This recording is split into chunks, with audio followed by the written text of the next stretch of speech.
അമ്മയ്ക്ക് അങ്ങനെ ഉണ്ണീനെ കിട്ടി. അപ്പം നമ്മൾ 2 ഭാഗം കേട്ടു. ആദ്യത്തെ ഭാഗത്തിൽ ഉണ്ണീനെ കട്ടുകൊണ്ട് പോയതും രണ്ടാമത്തെ ഭാഗത്തിൽ ഉണ്ണീനെ അമ്മയ്ക്ക് തന്നെ തിരിച്ചു കൊടുത്തതും. അപ്പോൾ തിരിച്ചു കൊടുത്തു. അപ്പോൾ അമ്മ ശപിക്കുമോയെന്ന് ഓർത്തിട്ട് ഭൂതം ഇങ്ങനെ പേടിച്ച് തൊഴുത് വിറച്ച് അമ്മയുടെ മുന്നിൽ ഇങ്ങനെ നിൽക്കുകയാണ്. എന്നിട്ട് ഭൂതം പറയുകയാണ്, അമ്മേ നിങ്ങളുടെ തങ്കക്കുഞ്ഞിനെ ഞാനിനി മേലിൽ മറച്ചു പിടിക്കില്ലെന്നുടെ നേരെ കോപമിതേറെ അരുതരുതെന്നെ നീക്കിടല്ലേ. നിന്നുടെ കണ്ണുകൾ മുൻപടി കാണും, നിന്നുടെ കുഞ്ഞിതു തന്നെ നോക്കൂ. തൊഴുതു വിറച്ച് നിന്നു ഭൂതം, തോറ്റുമടങ്ങി ഭൂതം. അമ്മ മിഴിക്കും കണ്ണിൻ മുൻപിൽ ഒരുണ്മയിൽ നിന്നു തിങ്കളൊളിപ്പു പുഞ്ചിരി പെയ്തു കുളിർപ്പിച്ചും കൊണ്ടഞ്ചിത ശോഭം പൊന്നുണ്ണി. അങ്ങനെ ഉണ്ണീനെ കിട്ടിയല്ലോ.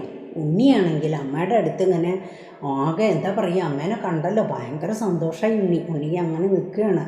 പക്ഷെ ഭൂതം പാവട്ടോ, ഭൂതം എന്താ ചെയ്യണ, യാത്ര തിരിച്ചിടും ഉണ്ണിയെ വാരിയെടുത്തു പുണർന്ന മൂർധാവിങ്ക പല ഉരു ചുംബിച്ച തുറുകണ്ണാൽ പാവം കണ്ണീർ ചോല ചൊരിഞ്ഞും വീർപ്പാൽ വായടയാതെ കണ്ടു നിൽപ്പൊരു ഭൂതത്തോടു പറഞ്ഞ അപ്പോൾ ആർദ്രഹൃദന്തരയായിട്ടഞ്ചിത സഹിതം പെറ്റോരമ്മ. മകരക്കൊയ്ത്തു കഴിഞ്ഞിട്ടങ്ങടെ കണ്ടമുണങ്ങി പൂട്ടും കാലം, കളമക്കതിർമണി കളമതിലൂക്കൻ പൊന്നിൻ കുന്നുകൾ തീർക്കും കാലം, വന്നു മടങ്ങണമാണ്ടുകൾ തോറും പൊന്നുണ്ണിക്കൊരു കുതുകം ചേർക്കാൻ, ഞങ്ങളുടെ വീട്ടിനു മംഗളമേകാൻ, ഞങ്ങൾ കഞ്ചിത സൗഖ്യമുദിക്കാൻ. ഭൂതമതങ്ങനെ തന്നെയെന്നു പറഞ്ഞു മടങ്ങിയിട്ടാണ്ടോടാണ്ടുകൾ മകരക്കൊയ്ത്തു കഴിഞ്ഞാലിപ്പോൾ പോന്നു വരുന്നു വീടുകൾ തോറും. ഉണ്ണി പിറന്നൊരു വീടേതെന്നു തിരഞ്ഞു പിടിക്കണം, അത് ചോദിക്കാൻ വിട്ടും പോയി. പറഞ്ഞതുമില്ലതു നങ്ങേലിക്കു മറന്നതുകൊണ്ടോ, കണ്ടാൽ തൻ്റെ കിടാവിനെ വീണ്ടും കൊണ്ടോടിപ്പോമെന്നു ഭയന്നോ, തിട്ടമതാർക്കറിയാം.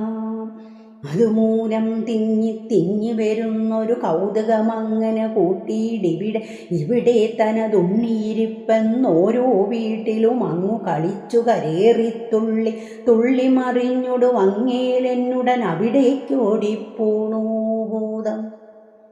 ഉണ്ണിയെ വേണോ ആളുകളിങ്ങനെ എങ്ങും ചോദിച്ചാടിപ്പിപ്പൂ പാവത്തെ.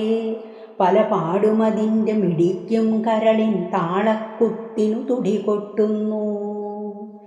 തേങ്ങലിനൊത്ത കുഴൽ വിളി കേൾപ്പൂ കേട്ടിട്ടില്ലേ, തുടികൊട്ടും കലർന്നോട്ടു ചിലമ്പിൻ കലമ്പലുകൾ. അയ്യയ്യ വരവമ്പിളി പൂങ്കുല മെയ്യിലണിഞ്ഞ കരിമ്പൂതം.